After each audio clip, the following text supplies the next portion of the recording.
안녕하십니까 여러분. 존재와 시간을 낭독하는 시간입니다. 이 시간에는 제21절 데카르트적 세계의 존재론에 대한 해석학적 논의 부분을 낭독합니다. 데카르트적 세계 존재론은 결국 사물 존재론이 되었고요.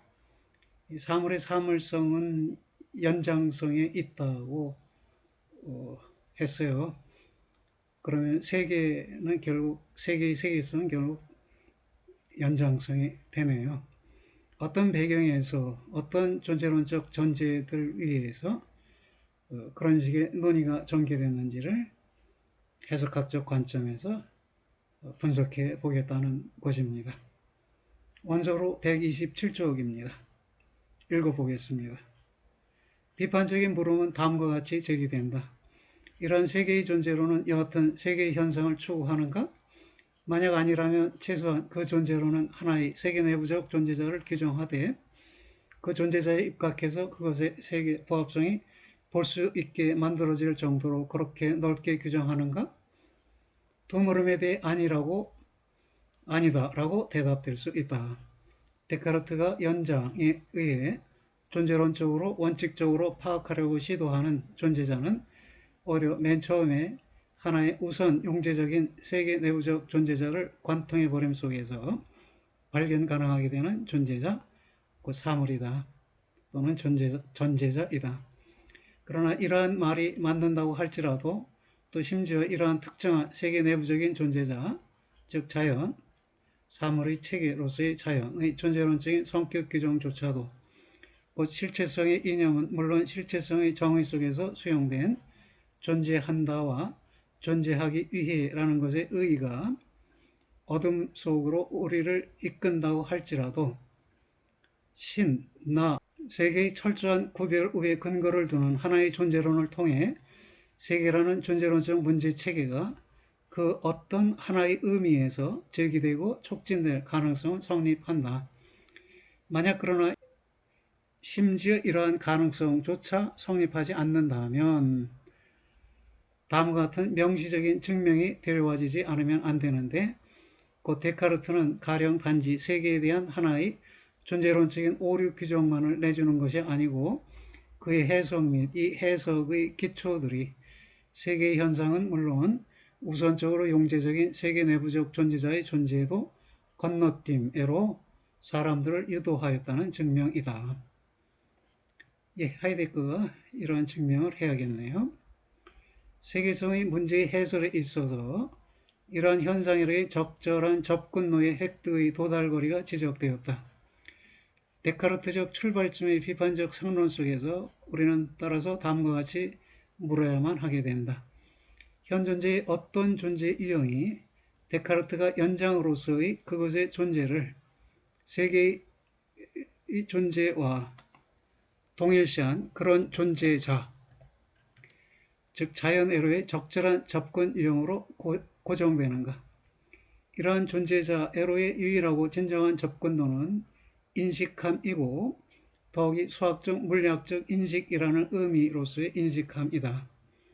수학적 인식은 존재자에 대한 다음과 같은 포착 유형으로 간주되는데 곧 그 인식 속에서 포착된 존재자의 존재의 확실한 가짐이 어느 때나 확신적일 수 있는 그런 포착 유형이다.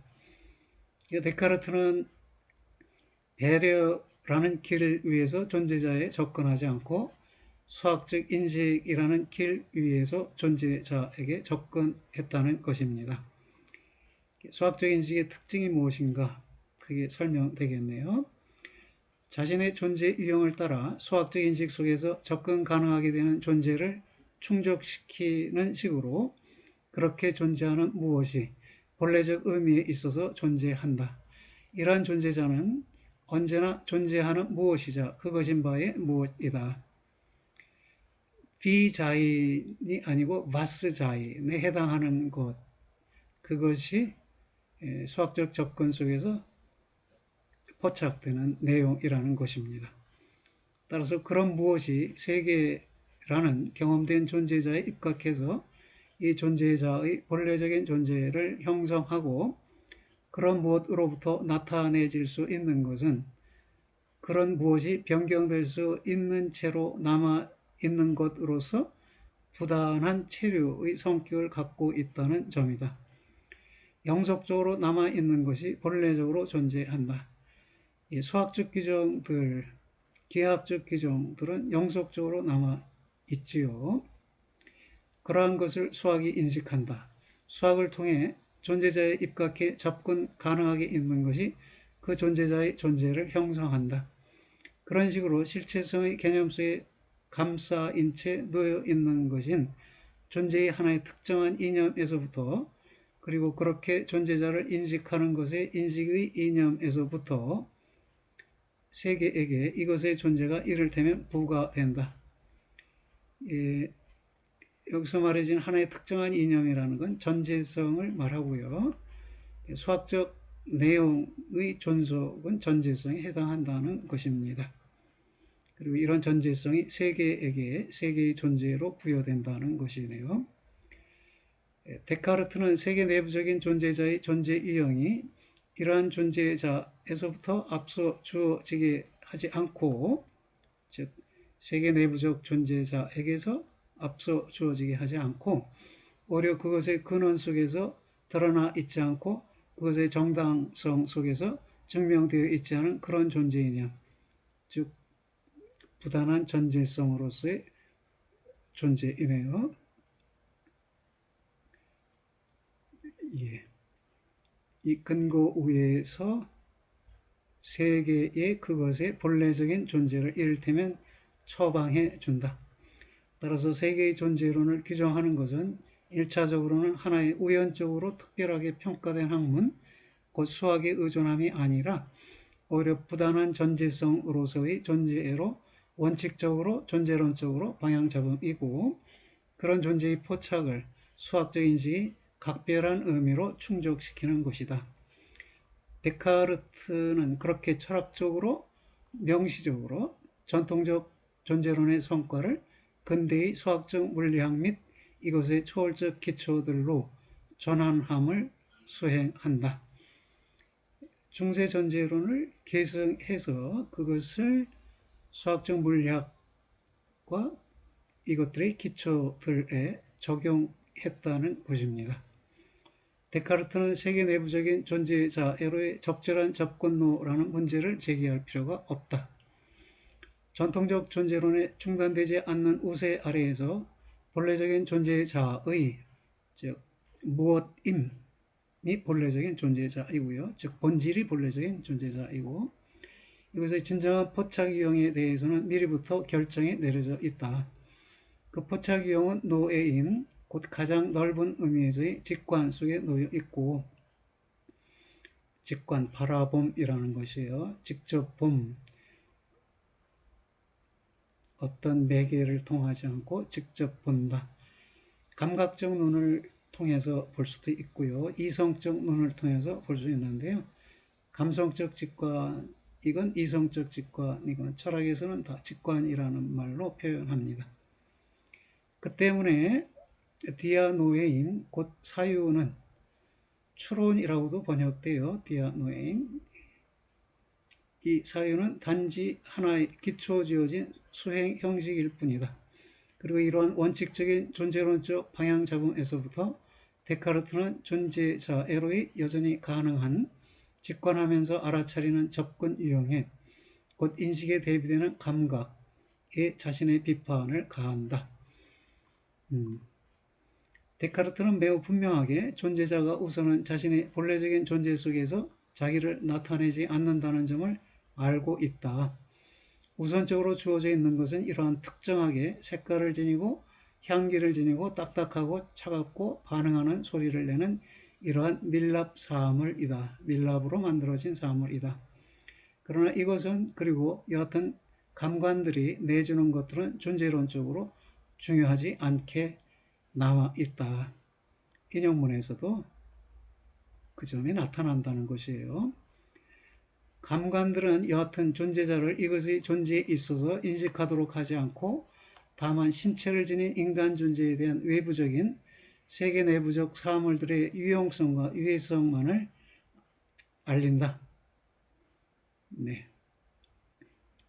그래서요, 우리에게 그것들, 즉 감각의 지각들은 어떤 것들, 곧 물체들이 그것들 자체에 있어서 존재하는지를 가르쳐 주지 않는다. 우리는 감관들을 통해서는 여하튼 자신의 존재에 있어서의 존재자에 대한 해명을 획득할 수 없다.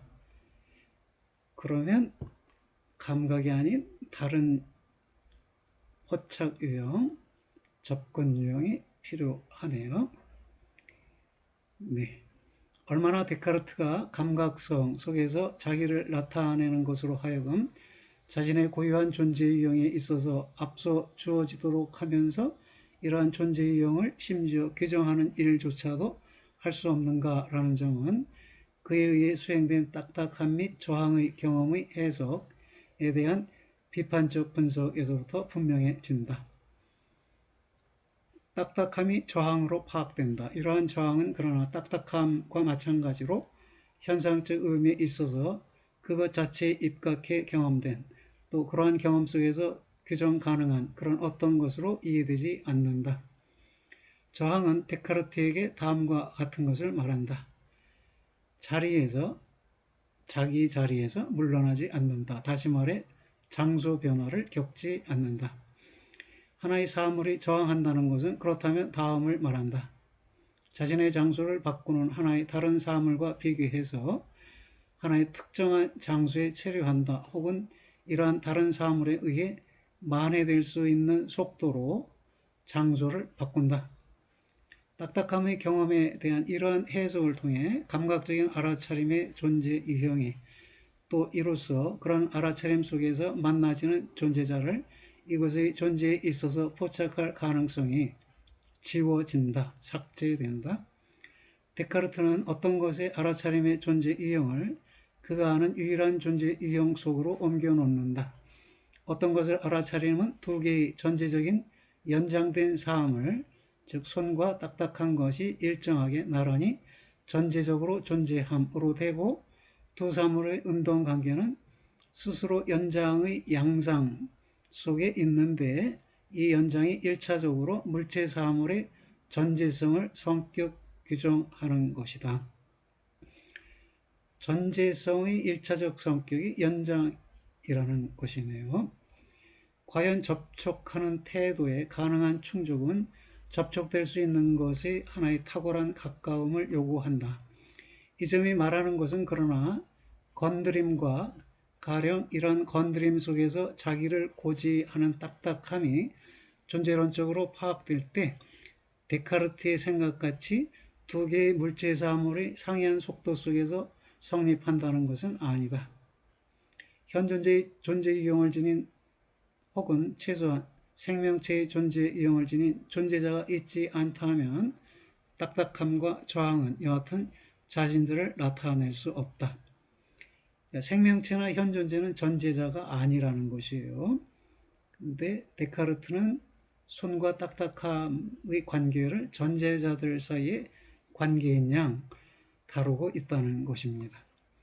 따라서 데카르트에게서는 세계 내부적인 존재자애로의 가능한 접근로들에 대한 상론이 하나의 존재 이념의 지배 아래로 들어서는데 이러한 존재 이념은 세계 내부적인 존재자 자체의 하나의 특정한 영역, 즉 전제자의 영역에 입각해 일관해진 것이다. 부단한 전제성으로서의 존재 이념은 다만 세계 내부적인 존재자의 존재에 대한 극단적인 규정 및 그 존재자와 세계 일반과의 동일화만을 동기지우지 않고 그것은 동시에 현 존재의 태도들을 존재론적으로 적절하게 시선 속으로 데려오는 것을 방해한다. 이로써 그러나 심지어 역시 모든 감각적인 알아차림 및 지성보합적인 알아차림에 기초지어진 성격을 봄에로의 길도 또 이것들을 세계 내 존재의 가능성으로 이해함에로의 길도 완전히 봉쇄되어 있다. 그것의 근본 구성틀에 세계 내 존재가 속하는 그런 현존재의 존재를 그러나 데카르트는 연장된 사물의 존재와 동일한 방식으로 실체로 파악한다. 현 존재의 존재를 사유하는 사물의 존재로 보고요. 이때 이런 존재는 연장된 사물의 존재와 마찬가지로 실체에 해당한다는 것이에요. 자기 독립적인 존재자, 어떤 제작과 부양의 필요성이 없는 자립적 존재자로 파악한다는 것이에요. 그렇다면 이 실체는 세계를 결여한 세계가 없는 실체가 되겠네요. 그러나 데카르트에 대한 이러한 비판적 상론들에 의해 전적으로 그의 지평의 외부에 놓여있는 과제가 그에게 전가되고 그 다음에 그에 의해 해결되지 못한 것으로 증명되는 것이 아닌가. 하지만 만약 데카르트가 세계 현상을 알지 못하고 이로써 세계 내부성 같은 것도 여하튼 알지 못한다면 어떻게 그가 하나의 특정한 세계 내부적 존재자 및 이것의 존재를 세계와 동일시하겠는가. 세계가 있고 세계 속에 존재자가 있다는 점, 그리고 존재자와 세계가 구분된다는 점을 알았다는 것이죠. 그렇기 때문에 존재자의 존재로부터 세계의 존재로 이동하려는 시도를 했다는 것이에요. 문제는 그 세계를 존재자적 개념으로, 즉 전제적 존재자들의 총체로 보았다는 점에서 한계가 있는 것이네요. 원칙적인 대결의 분야에서는 그 대결이 단지 기록들의 편찬 및 주해의 방식으로 파악 가능한 논제들만을 고수해서는 안 되고 오히려 문제체계의 사안적 경향을 바로잡음으로 삼아야 하는데 비록 그 경향이 통속적인 파악을 넘어서지 못한다고 할지라도 그렇다. 데카르트가 사유하는 사물과 연장된 사물에 의해 나와 세계의 문제를 단지 제기하려 했을 뿐만 아니라 그 문제에 대해 철저한 해결을 요구했다는 점은 그의 성찰들에서 분명하게 된다. 모든 적극적인 비판을 결여하면서 전통애로의 존재론적이고 근본적인 방향잡음이 그에게 현존재의 근원적인 존재론적 문제체계의 노출을 불가능하게 만들었고 그에게서 세계의 현상에 대한 시선을 차단하지 않으면 안 되었고 또 세계의 존재론을 하나의 특정한 세계 내부적 존재자의 존재론 속으로 밀칠 수 있었다는 점을 앞에 놓인 상론들이 증명해야 했다. 그러나 사람들은 다음과 같이 응답할 것이다. 데카르트를 옹호할 수 있을 거라는 말입니다. 비록 사실상 세계의 문제가 또 역시 주위세계적으로 가장 가깝게 만나지는 존재자의 존재도 은폐된 채로 남아있다고 할지라도 데카르트는 그럼에도 자신의 존재 속에서 각종의 다른 존재자를 기초지우는 그런 세계 내부적 존재자에 대한 그 물질적 자연에 대한 존재론적 성격 규정을 위한 근거를 놓았다. 물질적인 자연 위에서 곧 기초적인 층 위에서 세계 내부적 현실의 그 밖의 다른 층들이 구축된다. 연장된 사물 그 자체 속에 우선 근거를 두는 규정성들은 과연 자신들을 특질들로 나타내지만 그러나 근본적으로 연장 자체의 양상들의 양적인 변향들이다. 이러한 스스로 여전히 환원 가능한 특질들 외에 그 다음에는 아름다운, 아름답지 않은, 적합한, 적합하지 않은, 사용할 수 있는, 사용할 수 없는과 같은 특수한 특질들이 서 있다. 그러니까 특수한 특질들 아래에는 특질들이 있고요. 특질들 아래에는 연장이 있네요. 특질들은 연장의 양상들이고 이 양상들의 기초를 두고 또 다른 특수한 특질들이 설명될 수 있다는 것이네요. 데카르트에게 있어도 이러한 특수한 특질들은 사물성 애로의 1차적인 방향잡음 속에서 수량화될 수 없는 가치수로들로 파악되지 않으면 안 되고 이러한 가치수로들을 통해 우선적으로는 단지 물질적인 사물이 하나의 재화로 가치사물로 도장이 찍혀지는 것이다. 이러한 층들의 누적과 더불어 고찰은 그러나 우리가 용제적 도구로 존재론적으로 성격 규정한 존재자에 다가온다. 데카르트적인 세계의 분석은 그렇게 비로소 우선적으로 용제적인 것의 구조의 확실한 구축을 가능하게 한다. 그 분석은 완전한 사용사물을 위해 가치사물 또는 재화 또는 용제자를 위해 단지 자연사물의 쉽게 수행될 수 있는 보완을 필요로 한다.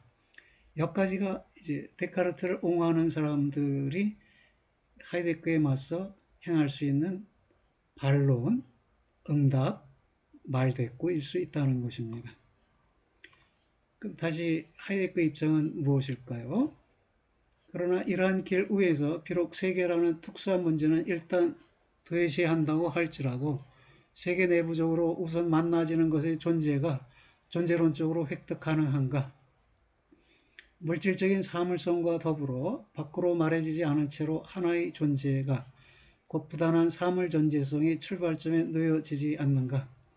그리고 그 존재는 가치수로들에 의한 존재자의 사후적인 장식을 통해서는 하나의 존재론적 보완을 겪지 못하는데 오히려 이러한 가치 성격들 자체가 다시 사물의 존재 유형을 갖는 하나의 존재자의 존재자적 규정성들로만 남아있는 식으로 그렇게 보완을 겪지 못하는 것이 아닌가.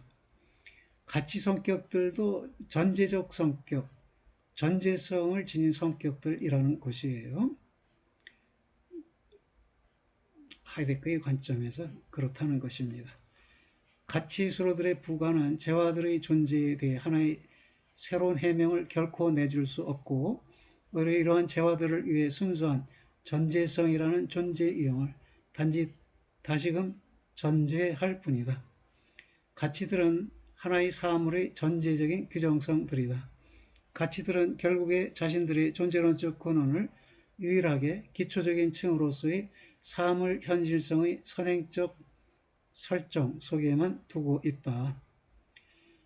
가장 근원적인 존재자를 용제자로 보지 않고 오히려 전제자로 보고 이 전제자의 가치수로들이 부과되면 용제자 같은 재화 가치사물, 사용사물들이 해명될 수 있으리라는 것이 데카르트적 입장이라는 것입니다.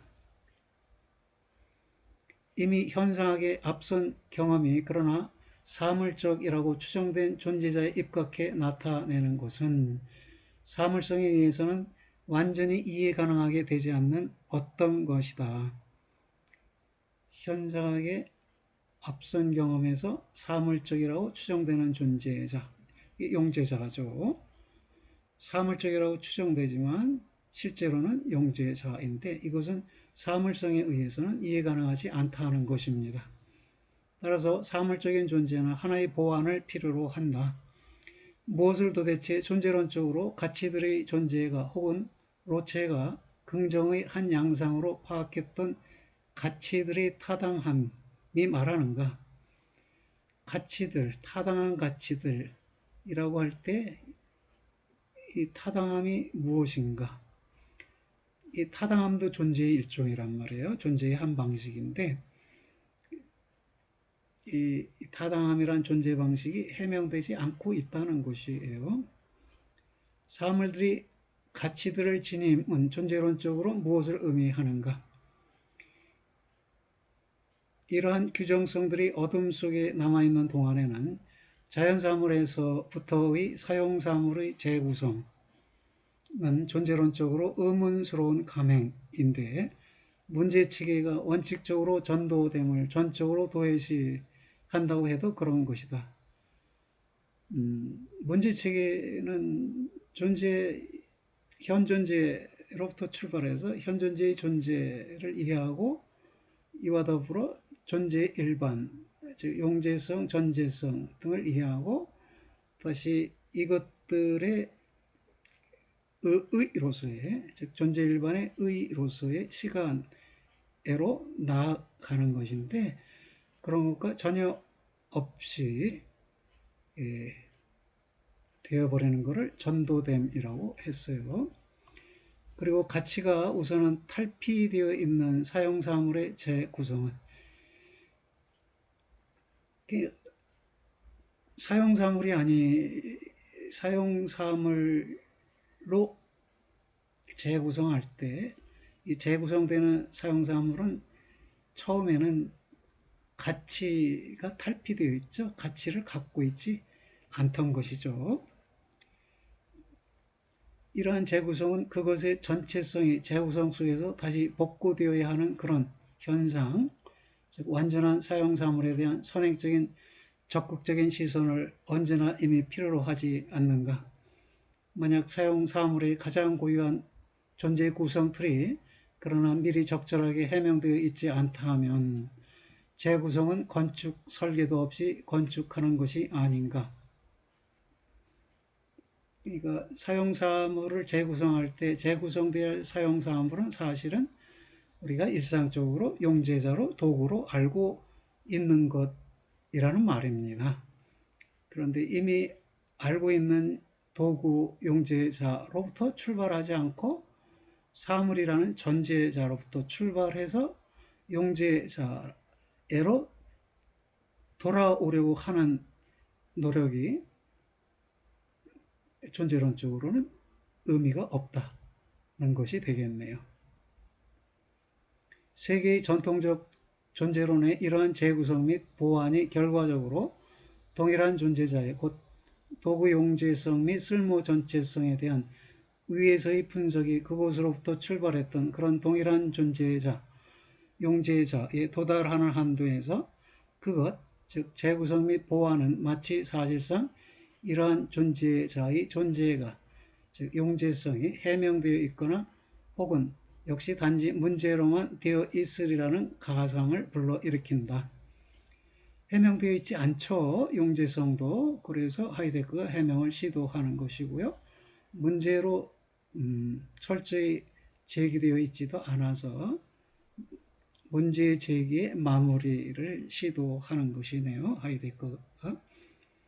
데카르트가 성질로서의 연장에 의해 실체의 존재를 만나지, 맞추지, 만나다, 맞추다. 여기서는 맞추다가 좋겠네요. 트레펜이라는 단어인데요. 존재를 맞추지 못한 것과 같이 그렇게 가치 있는 상태들에로의 도피도 용제성으로서의 존재를 단지 시선 속으로만이라도 데려올 수 없는데, 그러면 못하는 현재형으로 바꿀게요.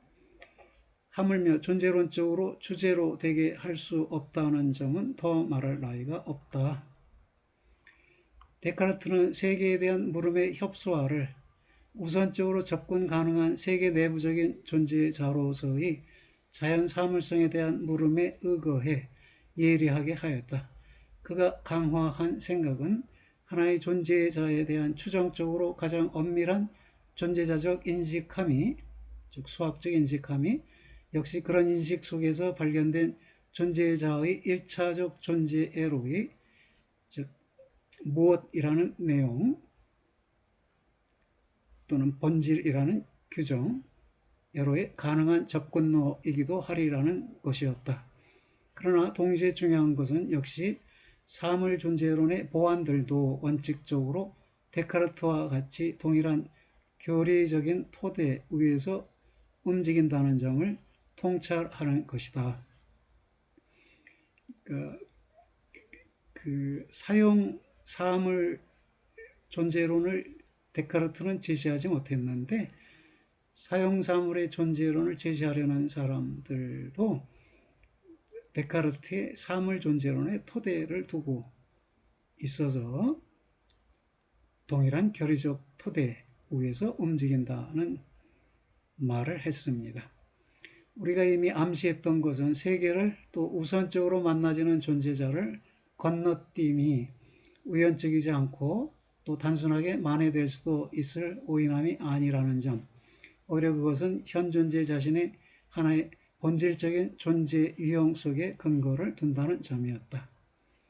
현 존재는 진리 속에도 존재하고 동시에 비진리 속에도 존재한다고 앞부분에서 설명된 바가 있습니다.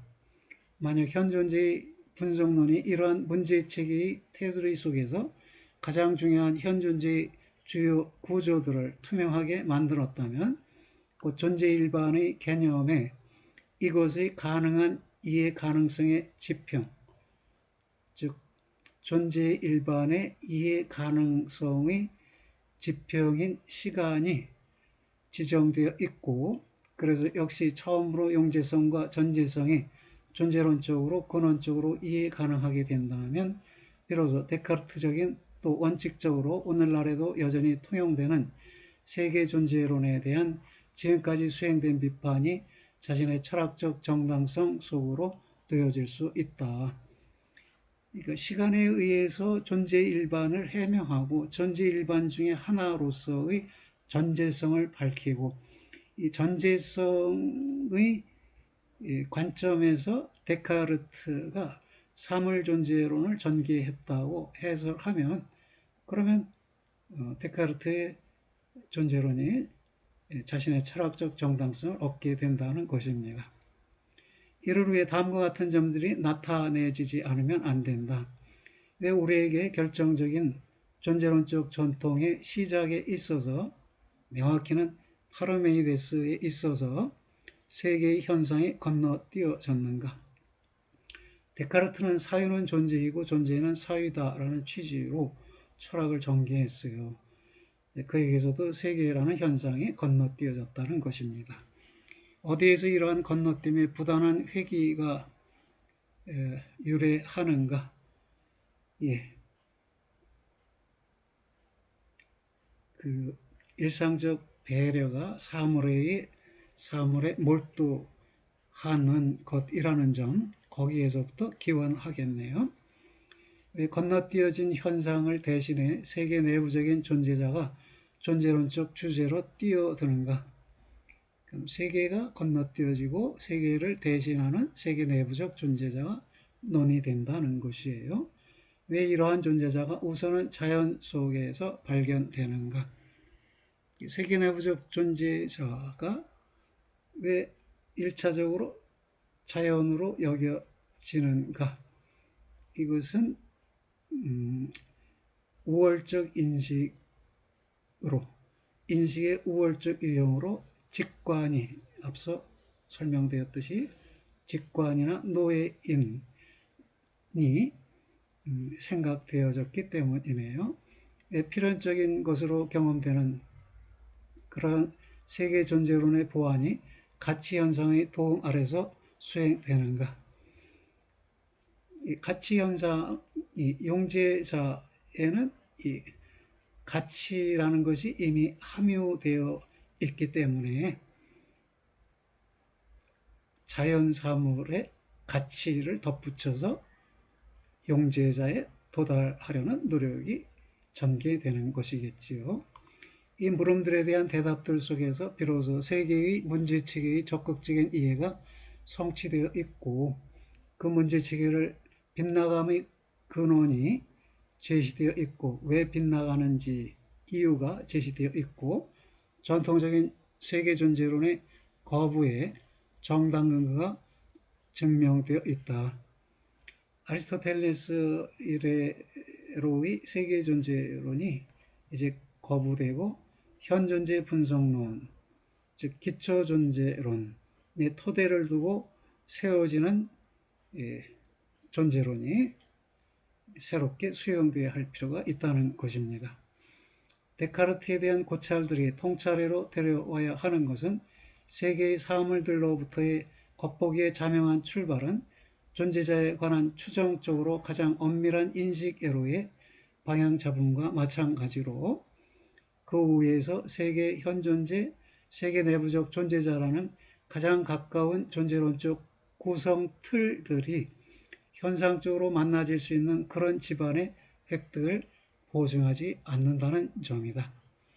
만약 우리가 그러나 공간성이 분명히 세계 내부적인 존재자를 함께 구성한다는 점을 상기한다면 결국에는 그럼에도 세계의 데카르트적 분석의 하나의 구제책이 가능하게 된다.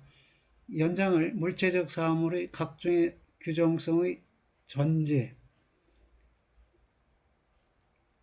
라틴어로 썼네요. praesuppositum,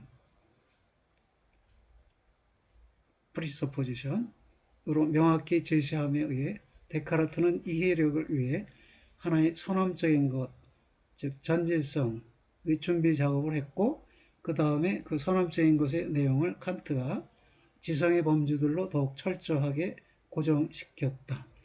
연장의 분석은 어떤 한계들 속에서는 연장된 존재자의 존재에 대한 명시적인 해석의 소홀히 함으로부터 독립된 채로 남아있다. 연장의 분석은 나름대로 의미를 갖는다는 것이네요. 연장된 존재자의 존재, 즉 전제성을 해명하지 않았다고 해도 연장의 분석 그 자체는 독자적인 의미를 갖는 거로 남아있다는 것입니다. 연장을 세계의 근본 규정성으로 설정함은 물리학적 인식을 위한 자신의 현상적 정당성을 갖고 있는데, 비록 연장애로의 기환 속에서는 세계의 공간성도 주의 세계 속에서 만나지는 존재자의 우선적으로 발견되는 공간성도, 심지어 현존재 자신의 공간성조차도 존재론적으로 개념화될 수 없다고 할지라도 그렇다. 그렇군요. 그래서 데카르트의 세계 존재론의 한계를 하이데크가 표명했습니다. 그 다음에 언급되는 것이 C 항목이고요. 주의 세계의 주의적인 점과 현존재의 공간성이네요. 그래서 데카르트는 연장된 사물이 물리학적 공간 안에 있다고 보는데, 하이데크는 용제자가 자신의 공간성을 갖고 있는데, 이 공간성은 물리학적 공간 안에 있는 것이 아니고 다른 용제자들과의 연관 속에서 하나의 자리에 방향을 갖고서 존재한다는 것이라고, 다시 말해 용제자의 공간성은 용제자들의 연관 속에서의 하나의 방향이 잡혀있는 자리를 갖고 있다는 것이라고 해설하게 됩니다. 이 점은 다음 시간에 논의해야겠습니다. 네, 여러분 수고들 하셨어요. 안녕히 계세요.